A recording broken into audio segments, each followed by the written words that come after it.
Miarabanao André Matoa-Mambahoaka mekaja ho membonahitra tsara avy ianao ry mpanjaka loloavina tapony loha. Hitanao zany nahita ilay discours Macron iny tonga dia ianao nitsaroko satria tsika ilay zatrazatra makatahaka Macron iny rehefa ilay misy ilay fanapa-kevitra raisin zareo any. Tsika aloha tsy mitetateta mandray parti mihitsy fa aloha mody fanina hody hofanina aloha misy azany ady zany any Russie Ukraine fa tsika ary tsisy preuve mandroaka tay any amin'ilay ady ka ny tsika manko izay mbola vao nianarana farany teo fa aloha tsika milamina mihitsy aloha tsika aloha mifantoka amin'ilay PPN ilay ampidinina ao anatin'ny 3 andro mbola tsy ridina sy hoe fahaleovan-tena ara-tsakafo amin'ilay fanafarana vary isaky ny mihetsiky ity fa aloha omena ary Macron reny fa tsika tsy ihany raha ohatra moa hiteny ianao hoe voniny tsika hiady ianao rery ngamba ny alefana ihany miaraka amin'ny membre gouvernement fa izay aloha hifantoka amin'ny fampandrosoana firenena fa grave be io tsy resaka kilalaon-jaza io ka hoe masina ny tanindrazana tsotra koatra izany tsisy idiran'ny masina ny tanindrazana tsony io fa aloha tsika tena mifantoka amin'ny antsika aloha ramose izay mba fiangaviko.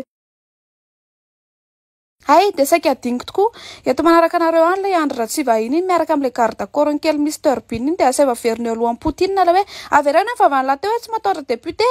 dia reny bandy reny tonga dia ataovy première ligne dia ampiarao aminy koa i Andry Andrea Tongarivo fa reny tsy na manompa mpampianatra reny na manompa général reny.